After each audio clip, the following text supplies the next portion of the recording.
Yo, welcome to L.I.O.N Podcast. Like it or not, the livest show in the O. We're ready to go. It's just me and the Stack today. What's up, Big Stack? Hey, what's up? I'm your host, Mr. Tokes. Thank you for tuning in. Welcome to the show, everybody. Greetings, Lions family. L.I.O.N Podcast is back. The Afghan war is finally over, officially, since the first, right? So that's good. That's good news. We're out of there. Today's the first. Right, but it's not going to be released the first. So we're going to release it the third, I think, or the second. What is today? Wednesday? Oh, yeah, we're releasing it Friday.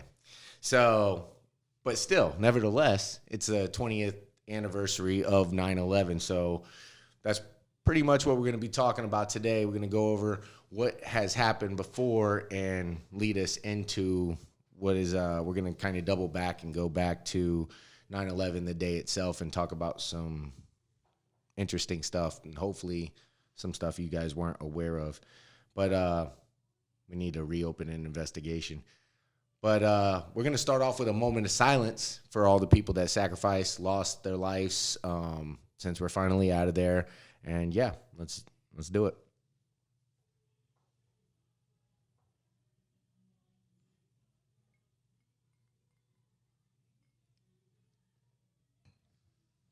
It was a crazy time, 20 years of war. That's not short by any stretch of the imagination. It's, That was a while ago. Yeah, man. It's time flies when you think about it like that. It's like, damn, we've been over there for 20 years, man. That is a long time to be out there. Inspired or not, all war is a symptom of man's failure as a thinking animal. John Steinbeck. I like that. It makes me feel all tingly inside. I got to update. Joe Rogan got COVID. Did he? Yeah, it was probably at the show I was at just now. But yeah, we said we're going to start today. We're going to talk about what has transpired on 9/11 and all that stuff, and we're going to go down the list of things. Excuse me. Who won the war? Let's start there. I'll give you a hint. It's not the boots, it's the suits. We got a list of defense contractors, shareholders, and the military-industrial complex. This is the top 5 defense contractor stocks. Boeing had a total return of 975%, annualized return of 13%, meaning if you got 10,000 of stock in 2001, the stock purchase today would be 107,000 for Boeing.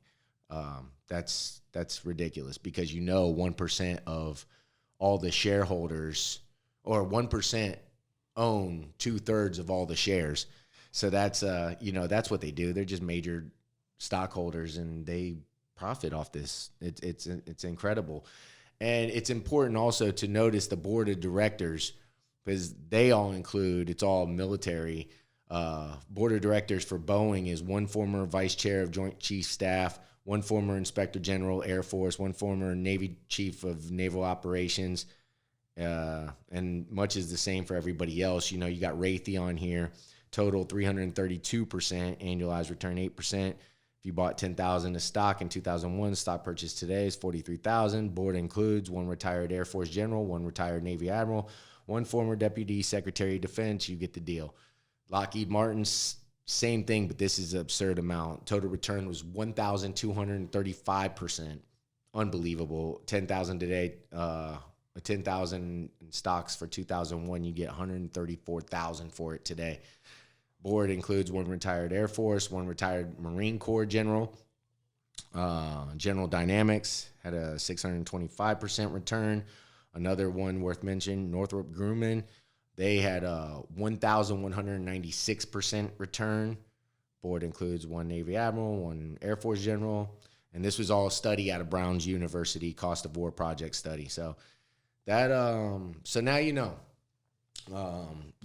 military industrial complex funneled $2 trillion of American Treasury directly into their pockets. That's what happens, and that's not including the trillions of mineral wealth, which I'm having a strange suspicion that that's why we left $90 billion of weapons over there to like 85 billion. 85 billion. Bunch of bunch of helicopters. Yeah. What, Humvees. Like 600,000 firearms or something. I mean, ridiculous. I mean, the only reason I think that they would have done that is because, well, it had to be strategic. They don't do anything without being strategic about it, but they probably left it there so it'd be harder for, Russia or China could come in and start invading for their mineral wealth because they already have a good terrain to, the UK lost 2 wars there. Russians couldn't get it done. That terrain, those caves, the mountains, and all that stuff. It's hard to go over there and fight on those. Yeah.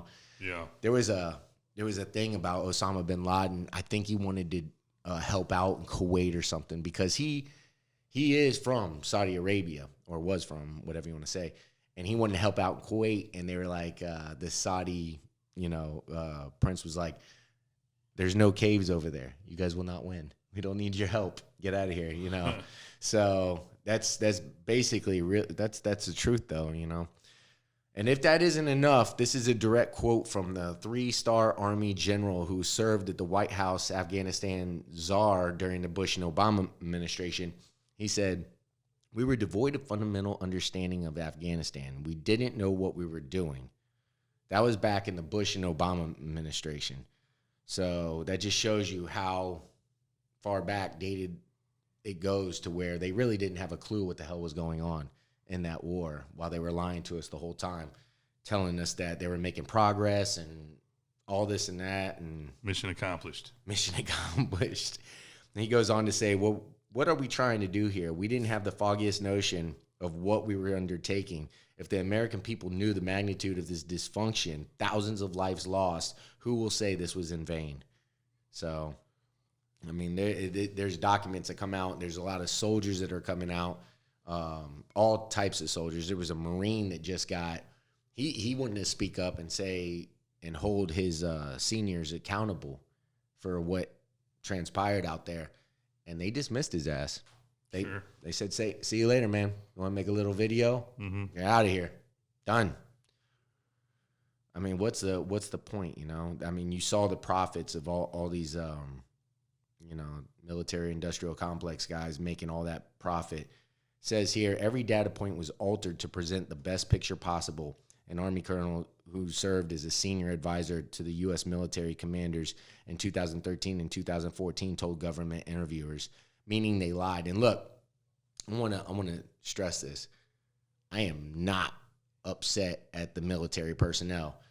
I am upset at the people who send these people over there. I think it's our patriotic duty as people to constantly have our antennas up over what we're sending our young men and women into conflict over. I mean, I think that should be, everybody should care about that, because otherwise it's wasted lives. And they're getting what, 40,000 a person? We were giving the Taliban more money than we were giving our own soldiers out there. And then you see what these people in the suits are making. It's ridiculous. And they own all the shares. So these documents go on and on anyway. Our biggest single project, sadly and inadvertently, may be the development of mass corruption, said top U.S. diplomat in Kabul. How do you say that? Kabul? I think it's cabal. Cabal. It is a cabal from 2002 to 2012. Once it gets to this level, I saw when I was there, it's unbelievably hard and outright impossible to fix it.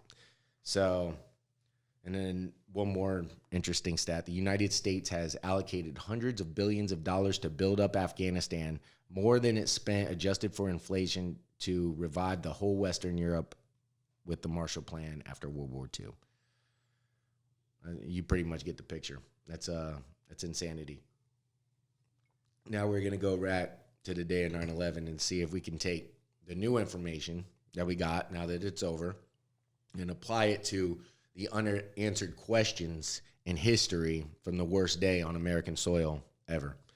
And look, the reason this is important is, for one, we don't want it to happen again. You know what I mean? It's important to question these things and stand up together and, just ask questions and feel free to speak about it and say what's on your mind, because that's critical. And today, people sometimes feel demonized for saying something because it might be the unpopular opinion. But I'll tell you, Martin Luther King, he was against the Vietnam War, and he was only in 9%. It was only 9% of the people were standing with him when he made that comment, and he ended up being right. So, sometimes the unpopular opinion, you might want to get it out there. It ain't a bad deal. And here's another thing. So many of our foreign and domestic, much of our domestic policies have come from 9/11, Yeah. Everything that's taken place. So, and first, important to note that the 9/11 Commission report is a joke. And why was it a joke? Because of who was on the commission. They tried to get Henry Kissinger on there as the chairman. He did not stay on there. He resigned because there was pushback. But that's kind of gives you a measuring stick of what they were trying to do with the 9/11 Commission. But also on the board, the commission, Thomas Keane, Lee was the chairman. Lee Hamilton was vice chair, but I'll tell you their positions too. Lee Hamilton was Homeland Security and CIA. Jamie Gorelick was Department of Defense and Department of Justice. Richard Ben Veniste, Boeing attorney. Fred Fielding, United Airlines legal rep, Blackwater U.S. exec legal counsel. John Lehman, Center for Security Policy. So these are all guys. They're just Bush plants that, write up a report, do what you got to do, get it out there, and make it look good, Not going to do it. Not going to do it. This is interesting. The first commission hearing, Vice Chairman Lee Hamilton said, "We're not interested in trying to assess blame. We do not consider that part of the commission's responsibility." Well, what the hell are you there for then, if we're not trying to assess blame? That was pretty powerful. And another thing that's weird, in 2004, Bush agreed to testify before the 9/11 commission, but only if Dick Cheney joins in. Was that the one where they? I know there was something that all those guys had to testify about a long time ago, and they specifically did not make them take an oath. Mm-hmm. Like they didn't have to testify under oath. Yeah. They didn't testify on their own. I guess it was so they could keep their story straight, that they did it together. Or it was so if they got their stories mixed up, they don't get in trouble. Right. They don't get, for lying under oath or whatever. Yeah, but you're right. They weren't even under oath. They weren't even recorded. I remember them talking about that. Like they're not going to make them do it. There was a bunch of other. I don't know who it was. A bunch of other people. It was the same deal where they didn't have to. They agreed to testify, but not under oath. Yeah, that's crazy. Okay. Yeah. Hey, I'll tell you what you want to know, but do I really got to tell you the truth? Yeah. Come on. And that's not fair. It gets even better. The commission notes were subject to White House censorship. So whatever they didn't like, they could edit it anyway and censor it out. I like those documents where they show you sometimes where it's, you can see like 3 words in it and all the rest of it's just blacked out with Sharpie. Yeah. You know what I'm talking about? Yeah, it happens all the time. It tells you who it's addressed to, and then like there's a couple like whats and maybes, like you can't even like form the sentence because there's too many words blocked out. Dude, I was just reading something about that. It said that the censorship or classified material is in the oh my God, what was the number? It was like something million are classified every year. It was some crazy number, and I can't remember it right now, but I will look it back up. Anyway, I'm going to go through some events that occurred that are on record, have sources to back it up, but have no explanation for why or how it happened. It's factual, but it's suspicious. So that's where I'm basing this off of today. I'm not going to do all the gray area stuff. I'm just going to do what's actually been documented and why it doesn't make sense so we could get to this because I only have so long of a show to do. September 13th, 2001, 2 days after 9/11, the United States claimed they have overwhelming evidence that bin Laden is responsible for the attacks. All right. The Taliban is on CNN offering to give him Osama bin Laden, but if they produce the overwhelming evidence. So that was 2 days after 9/11. So there's a couple strange things here. One, if they did have overwhelming evidence, then why not explore that option? Why just go to war? You know, that's kind of a tell, right? It kind of tells you what our true intentions were. You know, if we have the Taliban willing to cooperate, say, hey, we're going to give you to you, but then you go back to the whistleblowers and all the people that were saying that, you know, we had intelligence. I believe you were telling me the other day too. We had intelligence of this happening before it even happened. Yeah, that's what I was just gonna say. I'm pretty sure that they had.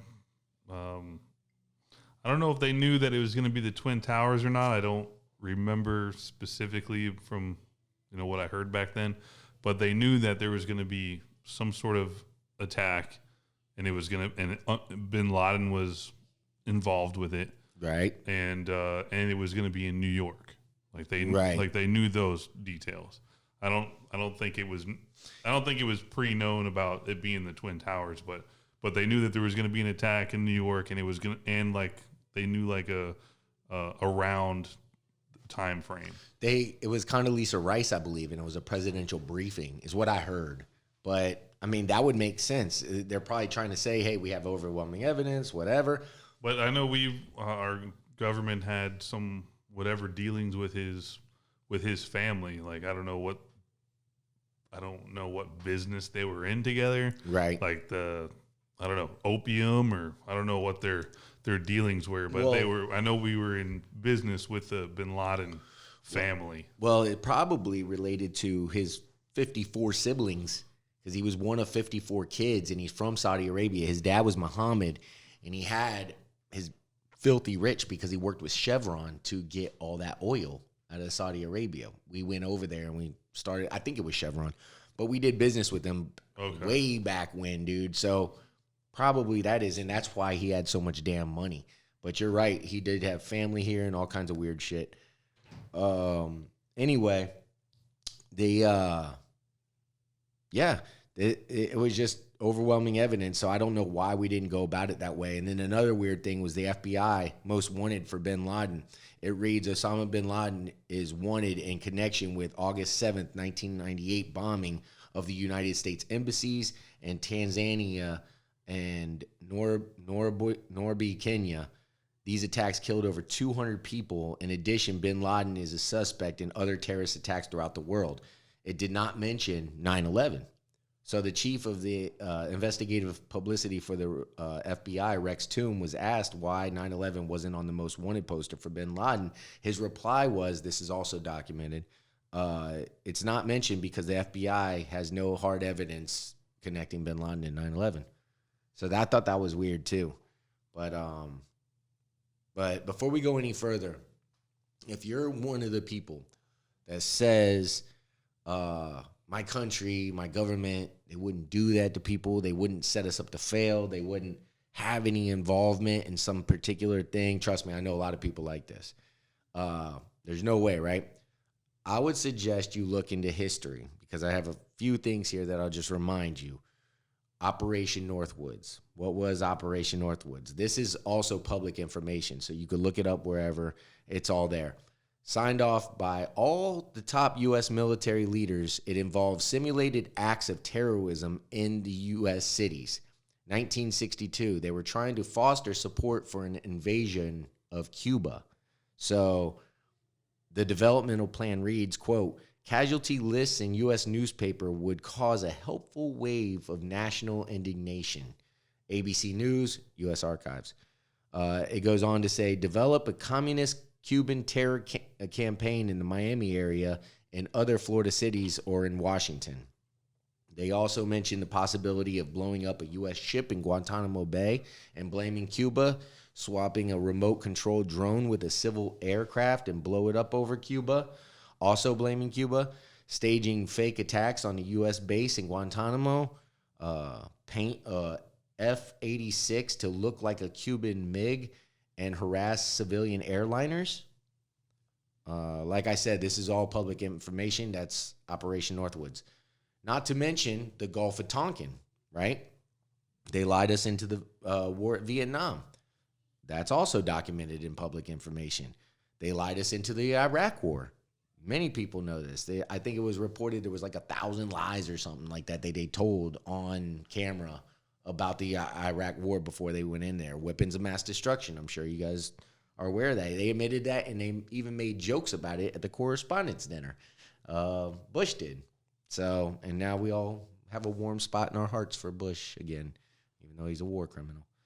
The CIA trafficked crack cocaine into the streets of America to pay for the Contra War and ramp up the war on drugs so they can fill prisons faster. That was another thing we did. Reagan. That was reported by Gary Webb back when we had real investigative journalists.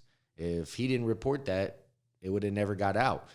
His book, Dark Alliance, reveals all that, and his movie, Kill the Messenger, also is a good watch if you want to check it out. He ended up with 2 bullets in his head from alleged suicide. So, yeah, I don't know how you shoot yourself twice. Maybe the first one didn't do it. It's when you get that itchy... Get that double tap? Yeah. Itchy double tap. No, but Gary Webb was a badass dude, man. I did much respect to that guy. So before you dismiss anybody as a crazy conspiracy theorist and not a concerned American, consider the possibilities that they just might remember their history a little better, or be aware of it, or maybe even had a different life experience than you do. So it hits them different. Like the people that were directly impacted on 9/11. Maybe they have a different look at it. They feel different over it because they lost a family member or however it is. Steve Jobs said, you can only connect the dots going backwards, not forward. So I thought that's a good quote, even though I don't really have much for Steve Jobs. I want to talk about Richard Gage, okay? Now we're going to get on to the stuff that's pretty interesting. Richard Gage founded a group of 2,200 people who call themselves architects and engineers for 9/11 Truth. This group found evidence of controlled demolition, particularly with the 3rd building collapse of World Trade Center 7. This building housed various government agencies and numerous important documents. It was a 47-story skyscraper, and at 5:20 p.m. dropped at free fall speed straight down all the way, supposedly due to office fires. So I've seen buildings get built, and 47-story building that has a few fires on it, even if it was engulfed in flames, isn't going to go down like that just from office fires. But nonetheless, and by the way, that's never happened ever. So that's another thing. Numerous first responders and numerous videos cite the explosions they heard prior to the collapse, including a gentleman, Barry Jennings. He was one of them. He's on multiple videos giving his testimony about it, and he was in the building. He was responding to a management emergency, and the floor gave out beneath him. When he found out that he had to evacuate, he was the only person up there. He went down the stairs because it was the only thing open, and he fell when there was an explosion underneath his feet that took out the stairs. So he falls, and then he crawls way back up, and a brave firefighter comes and rescues him. And he was one of the few people that actually experienced the explosion firsthand, because there's a ton of people. There's a bunch of first responders that they heard the explosions, but you could say you heard explosions all the time. I mean, tons of firefighters did it. They said, it sounded like a demolition, bam, bam, bam. But really, if you experience it firsthand, then that's a different type of testimony. That's direct evidence. Well, Barry Jennings came up missing the day before the 9/11 Commission report was released, and his family is missing too. So, I'm not saying anything. I'm just saying that's what happened. So, after the building collapsed, numerous first responders also cite pools of molten iron. It's what it turns thermite turns into when it's burnt down, and they use that as an accelerant to, cut through these beams if they're doing a demolition per se. A firefighter recalls flowing like lava as if it were a foundry or something. So there's definitely suspicious activity that was going on because it was maintaining the heat after it collapsed. Leslie Robertson, the structural engineer for the World Trade Center himself, recalls seeing a river of steel flowing down the channel rails. This is also evidence that the temps exceeded 2,800 degrees without aviation fuel, because the explanation for the north and south towers were that the aviation fuel is what accelerated the temperature to make that building collapse, the two buildings collapse 110 stories all the way to the bottom in less than an hour. It's a stretch. I mean, any normal thinking human being would say that sounds like a stretch. I mean, especially since it hit on the top. It didn't like hit on the foundation or anything. Right. Right. So I've always thought that was strange. Yeah. And I've never seen anybody, maybe you have, but I've never seen anybody talk about how heat at that elevation, even with wind or whatever, it goes up. Heat burns up, right? It doesn't burn down. And I guess it could weaken it, But even if it weakened it down there, 110, I was just down at the Sky Bar. 18 stories looked very high. It was very high, and that building wasn't nothing compared to the Trade Center, which, by the way, I did see before they collapsed. I went out there and I saw them. They're so massive, the Twin Towers, before they collapsed. You wouldn't even know there was two of them. You'd be standing with one of them, and it was so massive. You'd be like, "There's another one of these." You got to walk way down, and right. then you see it. Massive buildings, massive, and 110 stories. I can't overstate it. It's unbelievable how tall it is. You can't see the top. You're looking up, and it's just you get dizzy looking at the things. So for that to come all the way down and pancake into its own footprint is just, it's hard for anybody, especially if you've seen how steel and all that stuff and how much work goes into those buildings. How much, structural reinforcement. It's the time frame it took too. I mean, because I remember when it happened. I was watching it on TV. How old were you? I was 20. Yeah, me too. But yeah, I was at work. Came in from outside, watching it on TV, and. Yeah, the towers. I mean, they came down. I don't remember exactly what the time frame is, but right. But they came down pretty quick. Yeah. Yeah. So for that to happen. Yeah. It's strange. For the way that it came down, you would have to say that it weakened all the way to the bottom beam. Hell, I think those things had basements too. I know for the fact Building 7 had 3 floors of basements in there too. Right. So, but I'm not sure about the Trade Center. But you would think it would have to weaken the structure all the way to the very bottom. And there's just no way aviation fuel would do that. All the way that fast in less than an hour or something and collapse. It's hard for me to see that happening. Maybe I'm wrong. There's always a possibility. But, yeah, it's weird to me. I would assume they've done some sort of study by now. Yeah. I've seen plenty of documentaries. Right. But as far as like the science that goes into it, how could it have burnt down and like just the stuff you were saying, I don't know if that's ever really been put out there. Yeah, well, it's hard to do a study now that they sent all the steel overseas as soon as it was done. Fact, they had for the Building 7, they had 4 contracted dump truck companies, and one guy got fired because he took too long of a lunch breaks. And they all had GPS on their trucks going to and from the haul sites. Right. Weird. That's also something weird. Didn't one of them have like a bunch of gold or something at the bottom of it or something? I don't not know about that. I'm not sure, to be honest with you. I'll look it up though. But yeah, it's all evidence that the temperatures exceeded 2,800 in the building without the aviation fuel. So in this case, office fires can't reach temperatures even 1,000 degrees short of that.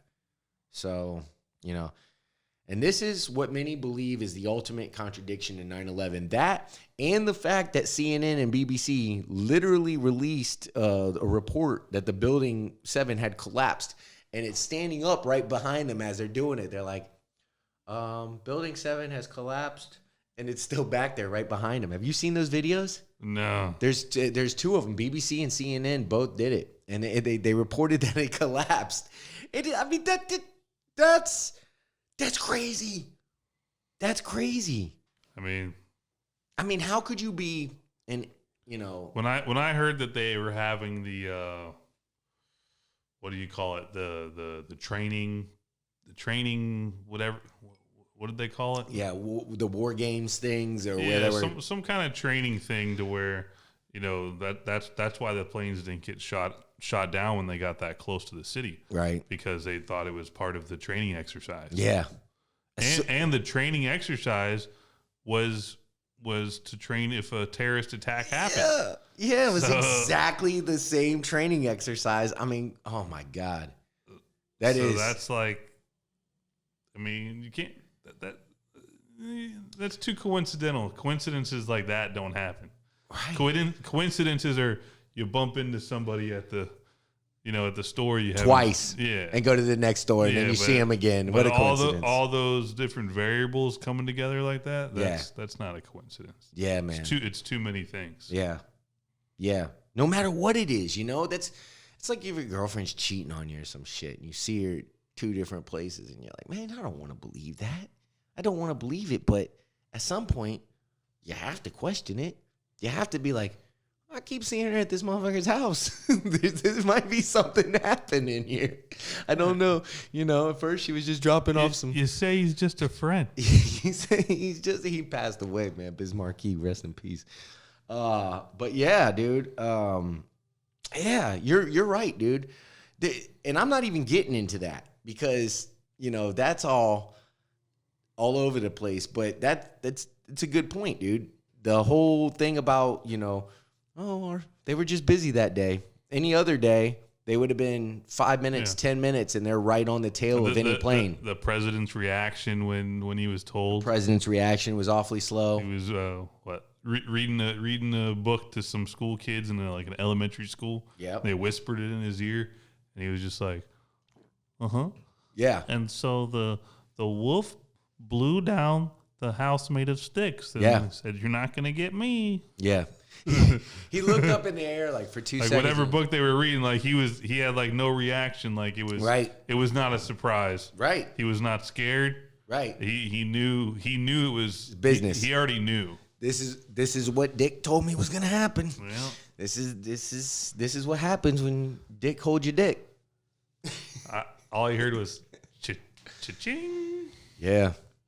Man, I don't. It's too crazy. And then when you watch that Vice movie, the Vice movie really sets the tone for how business is conducted and, the Oval Office and all that stuff, especially back then with Rumsfeld and all those guys. And if you haven't seen Vice, you have to watch it because it really does shine a light on what's going on and how loose they are and stuff like that. But yeah. So what's weird about those kind of movies? I really like them because they're based on true events. Me too. It's based on real characters, a real character that you should dislike, and it makes you kind of like them. Yeah, it's weird. Yeah, I did have that vibe, and then at the end, I hated him again when he's like, "It's for the greater good," and they're just bombing the shit out of Iraq and all that stuff. It's just like, Jesus Christ, man.